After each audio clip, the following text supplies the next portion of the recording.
আসসালামু আলাইকুম প্রিয় ফুটবল ফ্যান্স। ব্রাজিলের বর্তমান কোচ ডরিভাল জুনিয়র একটা স্কোয়াড ঘোষণা করেছেন এবং বরাবরের মতো সেটাকে কেন্দ্র করে ব্রাজিল ফ্যানদের মধ্যে একটা নিরাশা দেখা যাচ্ছে। অনেকে রাফিনাকে কেন সিলেক্ট করা হয়নি এই ইস্যুটা নিয়ে যৌক্তিক অনেকগুলো প্রশ্ন তুলেছেন। সেই প্রশ্নটা আমি নিজেও কিন্তু অ্যাড্রেস করেছিলাম সর্বশেষ ব্রাজিল কেন্দ্রিক একটা ভিডিওতে, একই সঙ্গে নেইমার সিচুয়েশনটা কিন্তু ব্যাখ্যা করেছিলাম।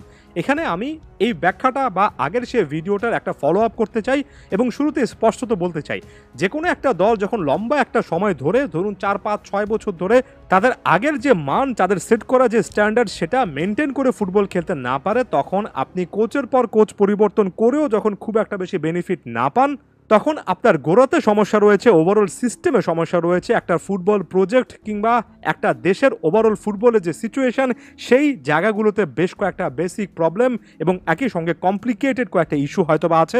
এমন সিচুয়েশনে আপনি যদি কোচের পর কোচ বদল করে শুধুমাত্র কোচের উপর পুরো দায়িত্বটা একেবারে চাপিয়ে দেন, এটা একেবারে সহজতম একটা সমাধান। আমরা যে সকল অঞ্চলে বসবাস করি, কি ক্রিকেট বলুন কি ফুটবল বলুন, আমরা সকল রকমের ব্যর্থতার দায়ভার একজন কোচের ঘাড়ে চাপিয়ে নিজেদের মাথাটাকে ফ্রেশ করার চেষ্টা করি, নিজেরা দায় মুক্তির একটা প্রয়াসের চেষ্টা করি, মূল সমস্যাটা আসলে বুঝতে যায় না। যেমন এর আগে ব্রাজিলের কোচ যিনি ছিলেন ডরিভাল জুনিয়র, আগে ফার্নান্দো দিনিজ বা ডরিভাল জুনিয়রের কোচিং যে প্রোফাইল, আপনি যদি ব্রাজিলের মধ্যে কোচ নেন, এই কোচের বাদ দিয়ে বা এই কোচের বাইরে আপনি আসলে কাকে কোচ হিসেবে নেবেন আমার একেবারে মাথাতে ধরে না। হ্যাঁ, এবং একটা সময় আমরা শুনেছিলাম কার্লো আনচেলত্তির মতো হাই প্রোফাইল একজন কোচ আসছেন।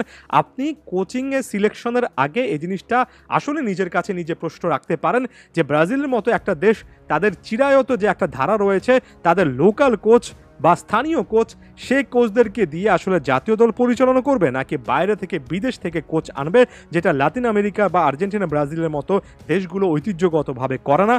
এবং এই প্রশ্নটাতেই কিন্তু অনেকটুকু সমাধান আছে, যদি আপনি এই ইকুয়েশনটা বাদ দিয়ে ফেলেন যে বাইরে থেকে কোচ আনা যাবে না, যেটা এখন পর্যন্ত ব্রাজিল ফুটবল ফেডারেশন চিন্তা করছে।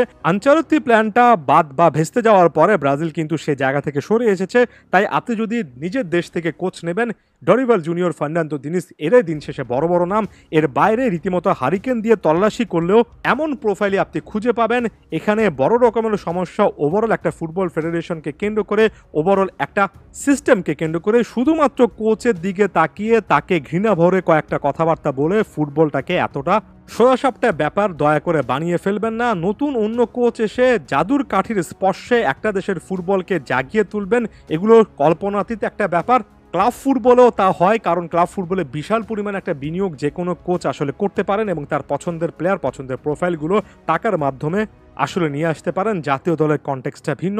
আমার কাছে মনে হয় ব্রাজিলের কোচের দায়িত্বে যিনি আসুন না কেন, তাকে একটা লম্বা সময় দিতে হবে, তার উপর ভরসা রাখতে হবে, তাকে কেন্দ্র করে একটা সিস্টেম তৈরি করতে হবে। এরপর আমি মাঠের ফুটবলে চলে আসি। যেমন আমি মিডফিল্ডের কথা বলেছি, Lucas Paqueta, Bruno Guimaraes, Joao Gomes, আপনি যতবারই চেষ্টা করুন, যত দিক থেকে চেষ্টা করুন, এরাই কিন্তু ব্রাজিল মিডফিল্ডের ইউরোপিয়ান ক্লাব ফুটবলের পারফরমেন্স বিবেচনায় সবচেয়ে বড় বড় একের পর এক ট্যালেন্ট। জাতীয় দলের কনটেক্সটে তারা কিন্তু ক্রিয়েটিভলি সে রোলগুলো প্লে করতে পারছেন না। এখন আমার পাল্টা একটা প্রশ্ন আছে, ব্রুনো গিমারেস কিংবা লুকাস পাকেতা, তারা ক্লাব ফুটবলের যে জায়গাগুলো থেকে আসলে অনেক বেশি করে হাইলাইটেড হন, সেটা কি আসলে নেইমার পজিশন? তারা কি কখনোই আসলে নেইমারের মতো ক্রিয়েটিভলি গিফটেড নাম্বার 10 কিংবা অ্যাটাকিং মিডফিল্ডার ছিলেন?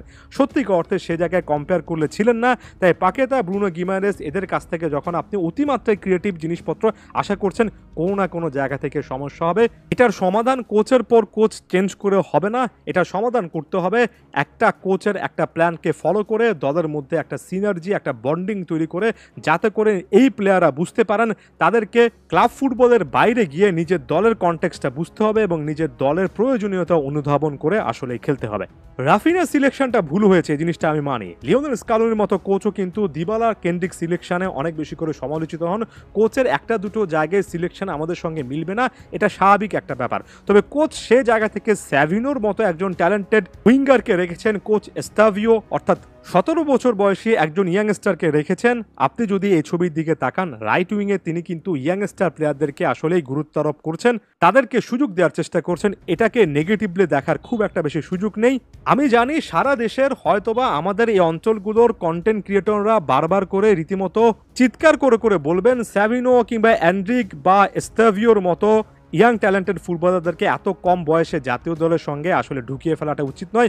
এনরিককে অনেকে একেবারে ব্যর্থতার কাতারে ফেলে দিয়েছেন, তাদের সঙ্গে আমি খুব একটা বেশি একমত নই। জনপ্রিয় মতবাদ সবসময় একেবারে সেরা একটা ডিসিশন দিয়ে দেয়, সেটা আমি নিজে বিশ্বাস করি না। আমার কাছে একটা প্রশ্ন বারবার মনের মধ্যে আসে, যে প্লেয়ারটাকে সত্যিকার অর্থে রিয়াল মাদ্রিদের স্কাউটিং টিম এভাবে সিলেক্ট করেছে, যাকে আঞ্চলিকটির মতো কোচ গুরুত্ব দেন, সে এনরিকের কাছ থেকে কিছু না কিছু সার্ভিস ভবিষ্যতে আসবে। এবং সেটার আগে এই যে কোচেরা সুযোগ দিচ্ছেন, ডরিভাল জুনিয়র যে একজন স্টাভিও স্যাভিনো এনরিককে সুযোগ দিচ্ছেন, এটাকে আমি নেগেটিভলি দেখার কোনো মতো জায়গা পাই না।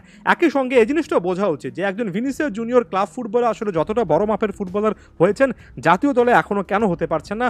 অর্থাৎ কোচের পাশাপাশি ব্যক্তিগত জায়গাটা থেকেও যে প্লেয়াররা দায়বদ্ধ, সে জায়গাটাও কিন্তু আমাদের দেখা উচিত।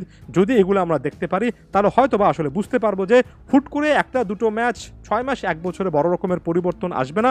সময় দিতে হবে, সময়ের প্রেক্ষিতে আসলে কতটুকু পরিবর্তন সেটা নিরূপণ করতে হবে। আশা করছি আমার পয়েন্টটা বুঝতে পেরেছেন। ধন্যবাদ সবাইকে।